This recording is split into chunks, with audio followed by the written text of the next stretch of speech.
In the crowded Seoul International Airport, a striking young man walks with the perfect posture, sporting a black business suit with well-made hair. A girl, walking with a coffee in one hand and talking on her phone with another, bumps into the man and spills her coffee. At first, she rudely calls out to him, but upon seeing his handsome face, she goes quiet. He walks away from her, without paying attention to her. Seeing his demeanor, the girl gets offended, but behind her, someone assures her that she wasn't the one he responded rudely to. Turning back, she sees another handsome man with a gentle smile and glasses. Flustered, she bows her head, the basic Korean greeting of respect. The cold one out of the two men stares at an advertisement of dumplings, getting mad at the fact that the dumplings cannot even be seen in the ad, which consists of the face of a celebrity. He asks the man in glasses, seemingly his secretary, to call the agency in charge of this ad. From the vivid view of the TV advertisement, the scene changes to a girl, wearing a Go Food white coat, making food. She gets a call from someone named Ms. Yo. Shin Ha-rai, the girl notifies them that she is on her way. She gets her luscious brown hair out of her ponytail and rushes to meet the person who seems to be her boss. The people in the lobby stray away from her because of the smell of mackerel on her. Her higher-ups spray her with perfume to mask the smell. They are standing outside the ceremony for the inauguration of President Kang Tae-moo.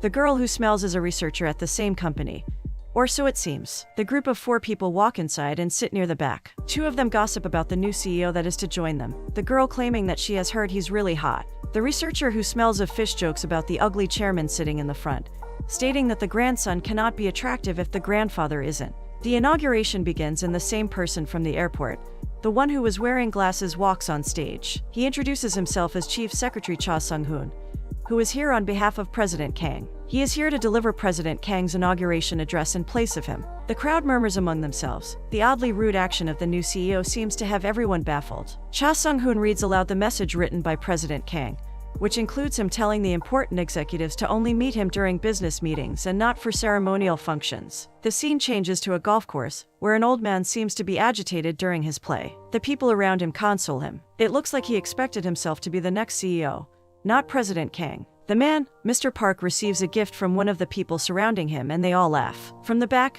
a man aims his golf ball and throws it right in the air.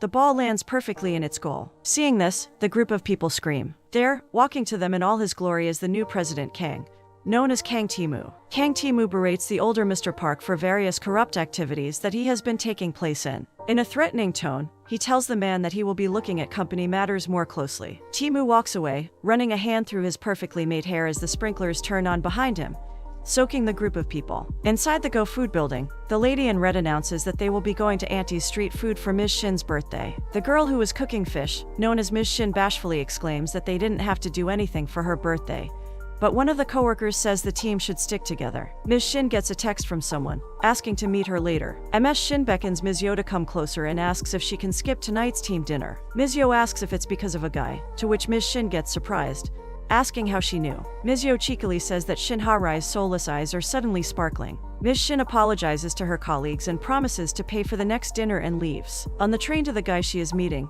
Ha-rai smiles shyly. There she gets a call from her friend who apologizes for not being able to celebrate her birthday and asks what she has planned. Ha-rai shyly tells her friend that Min-woo wants to see her, so she is going to him. She has on a wide smile and seems very excited about it. The 2 girls remember last year when it was Ha-rai's birthday and Min-woo might have bought her a really expensive necklace, but Ha-rai declines the idea. However, her friend thinks that Min-woo might want to change from being friends to being a boyfriend. The scene changes to President Kang, who enters the company upon being received by his secretary, and asks about the chairman's reaction to him not being at his own ceremony. Right at that moment, his father, the chairman, exits from the elevator and calls Kang a crazy b****. His grandfather hits him while they are walking down the hallway, claiming that his grandson thinks he's smarter than everyone, to which Kang replies that none of his projects have ever failed. The chairman, looking pleased, proposed another project to his grandson, in hopes that he will do it perfectly. Kang surprisingly seems excited about the new project and asks what it is. After a humorous pause, the chairman exclaims marriage. That is something Kang refuses immediately. Kang states that he has no time to meet ladies nor is he seeing anyone. The chairman, having a cheeky expression, tells him that he has set several blind dates for his grandson, with at least 20 elite, single ladies in the business world. The old man's alarm rings, and funnily enough, it's a reminder telling him it's time for his daily drama. The old man sits in the office and watches TV, making Kang Tae-moo sigh exasperated. Shin Ha-rai walks to her friend, Min-woo, and when she enters the restaurant he works at, It's really dark. There, in the light of the kitchen, Minwoo walks to her with the cake in his hands while all Ha-rai can think of are her fiend's words. Friendship trained to the boyfriend express. Ha-rai runs to her friends with imaginary fireworks in her head. But as she gets closer, she notices that the cake has other people's names written on it. She tries to stop herself from running, but is unable to and bumps into the cake, ruining it. From the back, the guest couple for whom the cake was for get frustrated. Ha-rai walks to the bus stop, wearing a disappointed look on her face. The friend she assumed would be confessing his love to her instead gave her tickets to her favorite singer's concert. What's worse is that he emphasized the fact that they were expensive, so she should go with a guy she is interested in, instead of her friend, Young Seo. Back at the company, Tae-moo eats instant food as his grandfather lectures him again about finding a wife. Finally have had enough, he gets frustrated and raises his voice at his grandfather. Not fazed in the slightest, the grandfather asks if Tae-moo and his secretary, Sung-hoon, are dating and only using work as an excuse to be together. The secretary smoothly clarifies that he's not interested in men. But even if he was, the president is not his type, to which Kang looks at him and asks what's so wrong about him. The grandfather's alarm rings again, this time for his blood pressure medication, something that Kang states runs in the family. After getting more frustrated by his grandson's straightforwardness, the chairman holds his head in his hands and leaves. Meanwhile, Ha-rai helps out in her family's restaurant, scolding her mother for not coating the chicken well enough. She asks why Ha-rai is in a bad mood, to which her father replies that it is obvious she is in a bad mood, because she had to go to work even on her birthday. Again, the scene changes back to the chairman, who seems to be in a hospital with Kang and the secretary present in the room as well. When the doctor notifies them that the old man is healthy, he pokes the doctor and makes up a bunch of issues that he had. Basically, he wants to lie to his grandson about his own health for his own reasons. Tae-moo leaves the room after saying he has to go. At her family restaurant, Ha-rai complains about her parents giving the guests a discount, and even then they fill up free snacks in their bowls. While her mother scolds Ha-rai, asking if she has a boyfriend who can throw her a birthday party,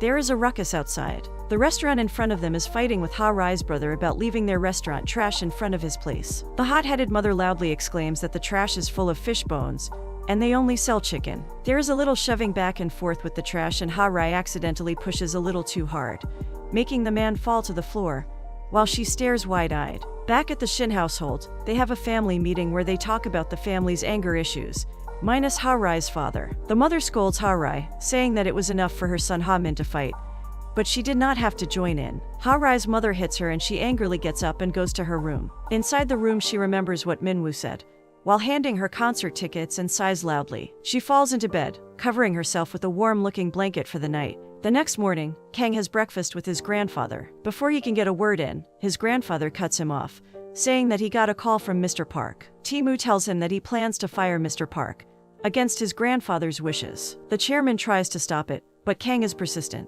Finally agreeing, the old man asks for something in return, for Tae-moo to go on blind dates, something he agrees to. Inside Go Food, the people get the news that Mr. Kang is fired.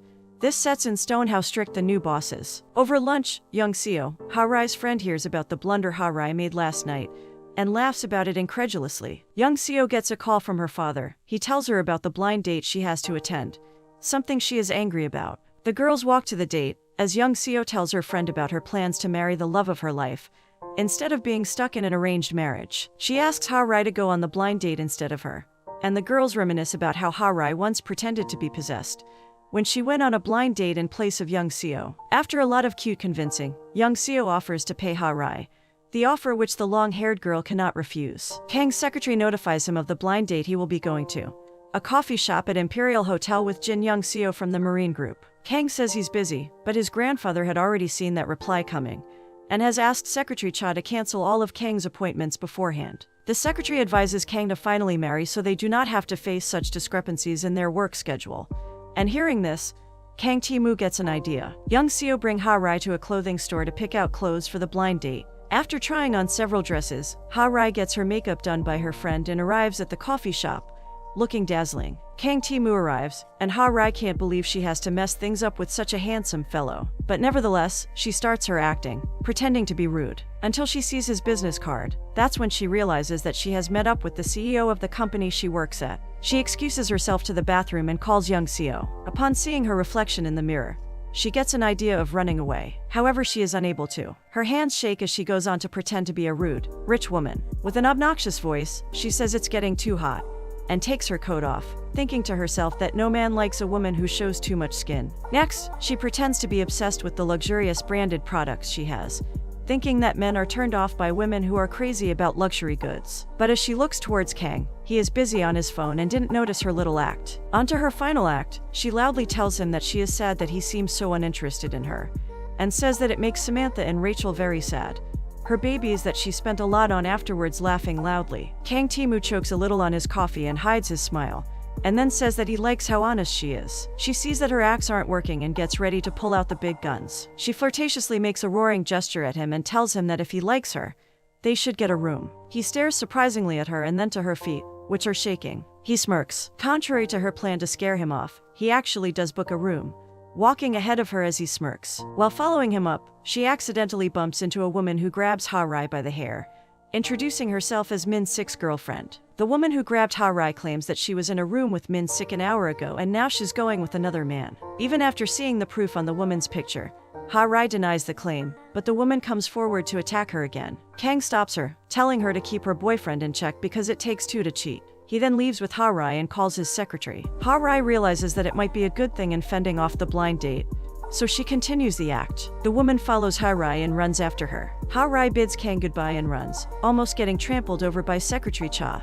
On the way back, Kang Tae-moo gets a call from his grandfather asking how the date went, and much to everyone's surprise, he states that he is going to marry the woman he met tonight. Ha-rai tells Young Seo of what happened tonight, and they have dinner happily. After the dinner, the girls sing karaoke together when Young Seo gets a call from her father. She comes home with a numb look on her face and tells Ha-rai that President Kang Tae-moo wants to marry her. Ha-rai, surprised at the news, can only muster up the words huh. Back at the office, Secretary Cha lectures Tae-moo over what kind of woman he should marry, but he hears none of it, saying that he likes the woman he met. Back at Ha-rai's house, her mother asks her about the new CEO excitingly, but Ha-rai throws a fit and goes to her room. She goes to her room and gets a call from her friend, who is out hiding in a hotel room, because after Kang agreed to a marriage with her, the families have been trying to get together. Ha-rai advises her to tell everyone the truth of the blind date.